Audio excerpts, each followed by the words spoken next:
नमस्कार दोस्तों, स्वागत है हमारे YouTube चैनल पर अरमान एडवाइस पर, जहां हम बात करने वाले हैं ईपीएस पेंशन धारकों के लिए इस वक्त की बहुत बड़ी और इंपॉर्टेंट अपडेट्स आ रही है।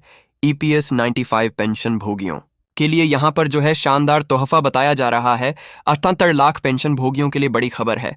ईपीएस 95 में जबरदस्त फायदा, अब 1000 नहीं बल्कि 17,500 तक मिलेगी पेंशन। जी हाँ दोस्तों, ईपीएस 95 पेंशन में बड़ी राहत आ चुकी है। अब 7,800 तक पेंशन मिलेगी। जानिए आखिरकार ईपीएस 95 को लेकर पूरा अपडेट क्या निकलकर सामने आ चुका है इसके बारे में।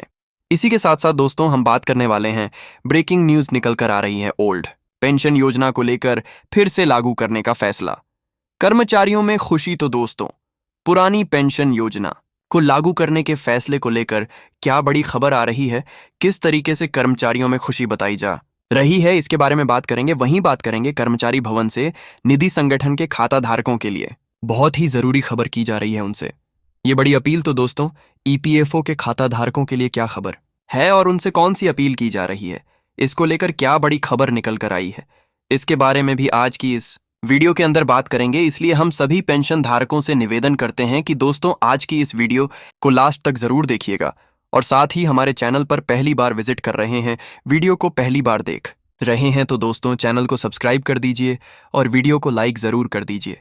तो चलिए बिना किसी देरी के आज की इस वीडियो के अंदर केंद्र सरकार के कर्मचारी, राज्य सरकार के कर्मचारी और ईपीएस 95 से जुड़े सभी पेंशन धारकों के लिए क्या इंपॉर्टेंट अपडेट्स निकल कर आ रही है, इसके बारे में सही, सटीक और तथ्यों पर आधारित विस्तार से जानते हैं। जिसमें हम सबसे पहले बात करने वाले हैं ब्रेकिंग न्यूज निकल कर आ रही है ईपीएस 95 में जबरदस्त बढ़ोतरी को लेकर। अब 1000 नहीं 7,500 तक पेंशन मिलेगी। तो ईपीएस 95 पेंशन में बड़ी राहत किस प्रकार बताई जा रही है। अब यहां पर R75 तक की मंथली पेंशन किस तरीके से मिलेगी। ईपीएस 95 पेंशन योजना को लेकर क्या लेटेस्ट अपडेट निकलकर आ चुका है, चलिए पूरा इसके बारे में विस्तार से जानते हैं। कर्मचारी पेंशन योजना यानी कि ईपीएस के तहत करोड़ों पेंशनर्स के लिए बड़ी खुशखबरी है। भारतीय रिजर्व बैंक और कर्मचारी भव्य निधि संगठन ने यहां पर 2025 से न्यूनतम पेंशन को RS 8,000 से बढ़ाकर RSE 7,500 प्रतिमाह करने का फैसला ले लिया है। इसी के साथ महंगाई भत्ता यानी कि डियरनेस अलाउंस, डियरनेस रिलीफ भी जोड़ा गया है, जो कि पेंशन की बढ़ती महंगाई के हिसाब से समायोजित किया जाएगा। यह बदलाव लगभग 78 लाख पेंशनर्स के लिए वरदान साबित होगा, जो कि लंबे समय से 72 पेंशन की मांग कर रही थी। ईपीएस 95 सामाजिक सुरक्षा योजना है। यह निजी क्षेत्र के कर्मचारियों के लिए यहां पर काम में ली जाती है। इसमें कर्मचारी और नियोक्ता दोनों ही योगदान करती हैं। यहां पर मैं बात करूं तो पहले न्यूनतम पेंशन RS 1000 की इसमें निर्धारित की गई थी, जो बढ़ती महंगाई में बिल्कुल भी पर्याप्त नहीं थी। अब R7500 पेंशन से रिटायर्ड लोगों के लिए इसमें एक बड़ी राहत लेकर आ चुकी है। तो दोस्तों यहाँ पर नई पेंशन योजना के कई फायदे हैं, जो कि पेंशनर्स की जिंदगी को और भी ज्यादा आसान बना देंगे। न्यूनतम पेंशन अब RS 7,500 प्रतिमाह होगी, जो पहले की तुलना में 7 गुना ज्यादा होगी, 7 गुना अधिक होगी। महंगाई भत्ता यानी कि डीए जोड़ा गया है, जो हर साल जनवरी और जुलाई में all India consumer price index यानी कि AICPI के आधार पर अपडेट होता है। वहीं इससे पेंशनर्स को बढ़ती महंगाई में खाने पीने, दवा या किराए जैसी जरूरतों को पूरा करने में भी यहाँ पर जो है मदद देखने को मिल जाएगी। ये बदलाव मौजूद और नए पेंशनर्स दोनों पर ही समान रूप से लागू होने वाली है। अब दोस्तों इसमें न्यूनतम पेंशन की बात करें तो 7,500 प्रतिमाह मिलेगी। महंगाई भत्ते की दोस्तों बात की जाए तो AICPI के आधार पर हर 6 महीने के अंदर यह अपडेट किया जाएगा। इसी साल ये लागू होने की उम्मीद है और लगभग 78 लाख ईपीएस की पेंशन जो है वो इसके लाभार्थी बताई जा रही हैं।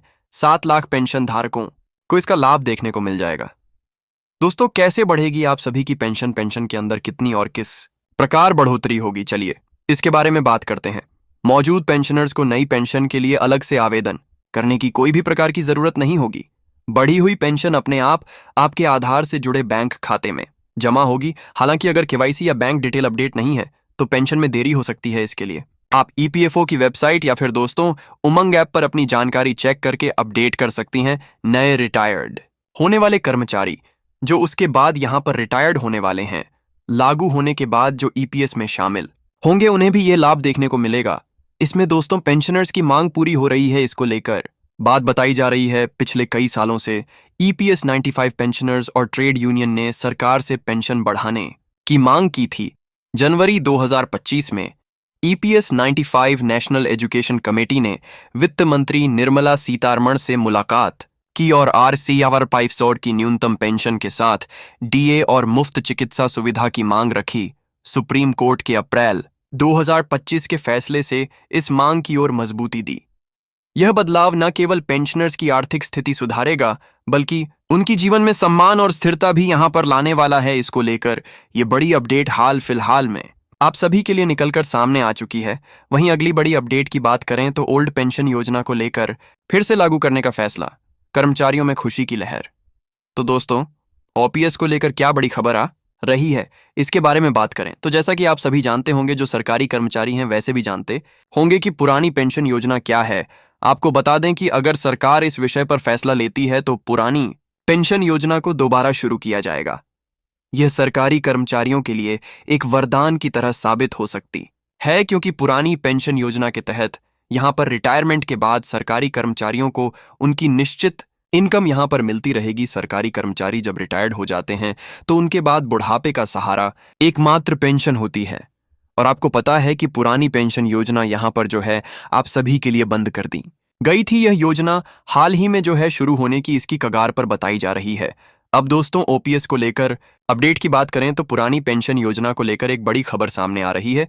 पुरानी पेंशन योजना किस प्रकार की योजना है जिसमें सभी प्रकार के कर्मचारियों को वरदान के रूप में जाना जाता है। आपको बता दें कि जब यह योजना लागू होती है तो इससे आने वाले सरकारी कर्मचारी रिटायरमेंट के बाद भी अच्छी इनकम मिलेगी। इसलिए सभी कर्मचारी चाहते हैं कि ओपीएस दोबारा से लागू हो। आपको पता है कि जिस प्रकार मुद्रास्फीति की दर बढ़ती है उसी प्रकार पेंशन योजना में वृद्धि होती है। इस प्रकार सभी कर्मचारी चाहते हैं कि पुरानी पेंशन योजना दोबारा से लागू हो। अभी चल रही है 2 प्रकार की पेंशन योजना। अभी हमारे देश में 2 प्रकार की पेंशन योजना चल रही है, जिसमें आपको बता दें एक एनपीएस और दूसरी है यूपीएस लागू कर दी गई है। इसमें एनपीएस का मतलब है कि नई पेंशन योजना।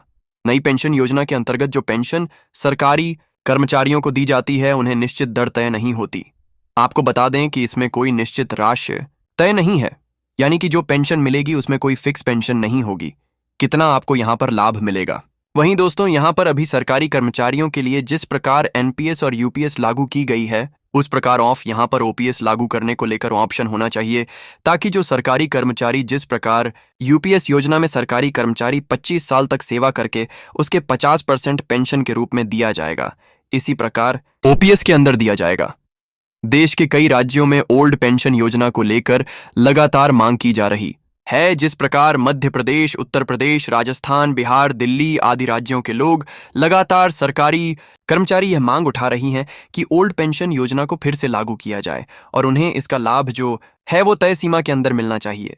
वहीं दोस्तों, अगली बड़ी खबर की बात करें तो कर्मचारी भविष्य निधि संगठन के खाता धारकों के लिए बहुत ही जरूरी खबर आ रही है। जी हाँ दोस्तों, बहुत जरूरी अपील उनसे की जा रही है। एम्प्लॉइज प्रोविडेंट फंड ऑर्गेनाइजेशन या फिर लुधियाना रीजनल कार्यालय के अधिकारियों ने अपील करते हुए कहा है कि पेंशन धारकों को प्रतिवर्ष अपना जीवन प्रमाण पत्र जमा करवाना अनिवार्य होता है। उन्होंने बताया कि जीवन प्रमाण पत्र नहीं जमा करवाने के कारण पेंशन स्वतः रुक जाएगी। इसी के साथ अधिकारियों ने बताया कि पेंशनर्स की मृत्यु के उपरांत भी इसके परिवार वालों को सूचित कार्यालय में समय पर नहीं देते हैं, जिसके अभाव में विधवा नामित बच्चों को पेंशन जारी करने में विलंब होता है। पेंशनर्स अपने मोबाइल के द्वारा घर बैठे ही फेस एजुकेशन टेक्नोलॉजी के माध्यम से डिजिटल जीवन प्रमाण पत्र अपडेट कर सकते हैं।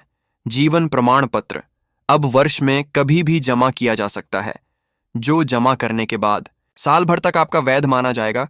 उन्होंने सभी पेंशन धारकों से अपील की है कि जिन्होंने अभी तक अपना जीवन प्रमाण पत्र जमा नहीं करवाया है वे शीघ्र अपना जीवन प्रमाण पत्र कार्यालय में जमा करवाएं, ताकि उनकी पेंशन निर्बाध जारी रहे।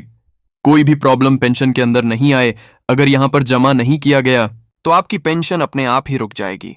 इस प्रकार की अपील सभी कर्मचारी भविष्य निधि संगठन के खाता धारकों से हाल फिलहाल में की गई।